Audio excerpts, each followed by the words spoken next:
Hey, quick history quiz. How many lovers named Pausanias does it take to end a king? If you guess two, congratulations, you won. This is the story of a king all of Greece was afraid of, but who ended up murdered by his ex, and probably one of his wives. And maybe his son? But also possibly the Persians. There must be some involvement of the Macedonians. Welcome to one of history's most confusing whodunits, a story that has it all: love, betrayal, and an annoying amount of people with the same name. Nick, Nick, Nick. Nick, Nick, Nick, Nick, Nicky. Let's begin. Philip II of Macedonia is mostly remembered as Alexander the Great's father, but I assure you, he was much more than a first-degree relative of the king who never lost a battle. Philip was a king's son who was never supposed to become one. He was expected to live a comfortable life in politics and be forgotten by history. And then, as a teenager, he was sent to Thebes as a hostage. Not a prisoner exactly, more like a very expensive insurance policy, a way for Thebes to make sure Macedonia behaved itself. He lived with one of the most powerful military families in Greece and watched up close the most effective army of his time. There, he came under the influence of Epaminondas, one of the greatest military minds in Greek history. He came back to Macedonia at 23. His brother, Perdiccas III, was dead, killed in battle along with 4,000 Macedonian soldiers. The kingdom was in chaos. There were rival claimants, external threats, and an army that had just been humiliated. Within years, he had reorganized the army, introduced the Macedonian phalanx, a formation so brutally effective it would go on to conquer the known world, forged alliances, neutralized enemies, and united Greece under Macedonian rule. He was more than a military commander. He was a skilled diplomat who knew when to fight and when to negotiate. By 336 BC, at 46 years old, he was the most powerful man in the Greek world and about to invade Persia. Everything was going perfectly, which, historically speaking, is usually when things are going terribly wrong. Philip had somewhere between 6 and 8 wives, one eye, he lost the other at a siege, and a drinking problem that would make any liver anxious. He attends his daughter's wedding.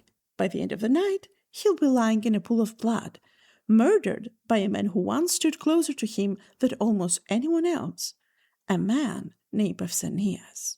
But before we talk about who was Pausanias, we need to talk about love. Specifically, we need to talk about how love worked in ancient Macedonia. In the 4th century BC, it was expected for a powerful man to have relationships with other men. There was no scandal or secret. It was part of how power, mentorship, and loyalty operated in the Macedonian court. The older, powerful man was called Erastes, the lover. The younger man was the eromenos, the beloved. It wasn't just romantic, it was political, social, how you built alliances, how you showed favor, how you rewarded loyalty. Pausanias was a member of Philip's royal bodyguard, the most elite unit in the Macedonian army. For a while, Pausanias was Philip's favorite, and in the Macedonian court, being the king's favorite meant everything: power, protection, status. They say Philip fell in love with him, the strong young man whose job was to protect him. But then the king moved on.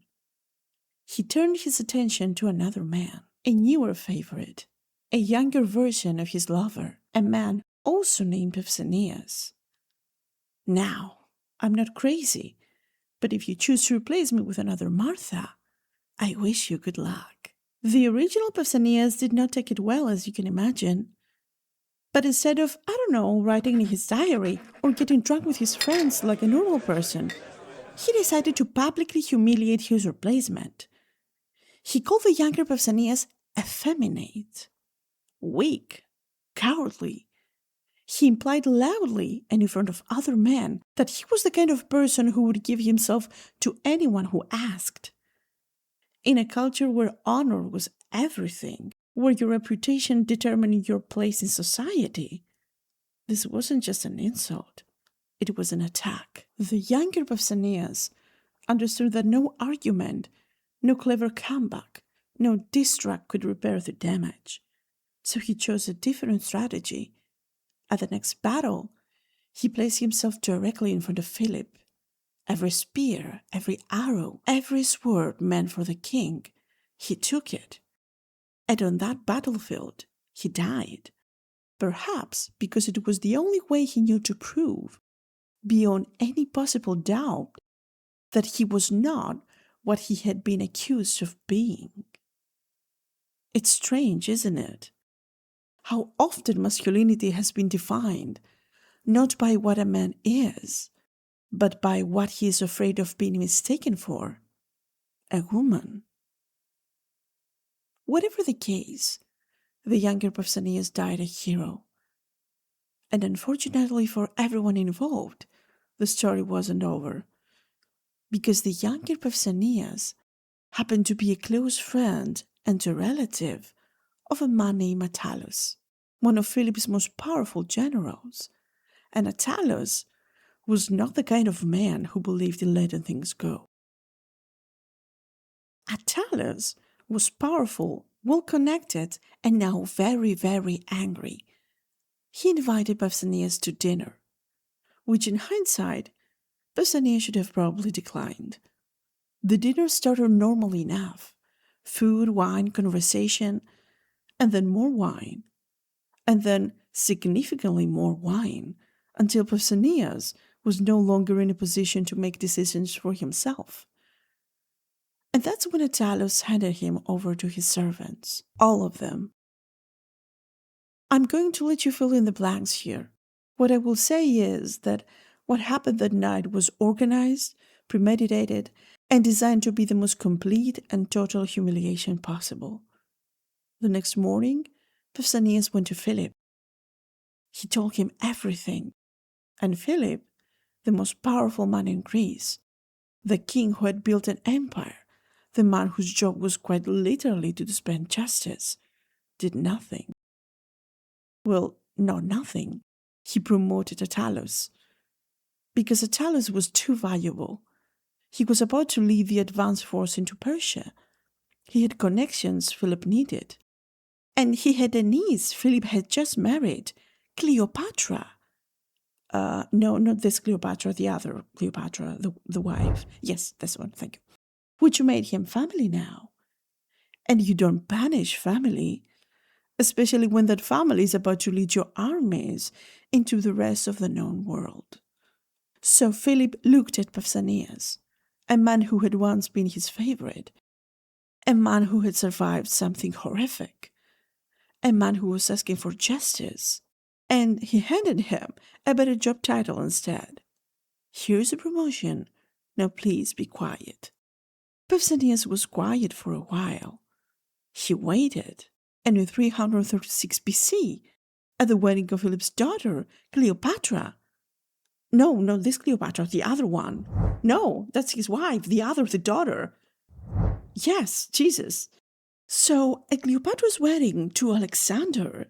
No, this Alexander, that's her brother. What's wrong with you? The other one. Oh, wait, is that her uncle? Is this guy her uncle?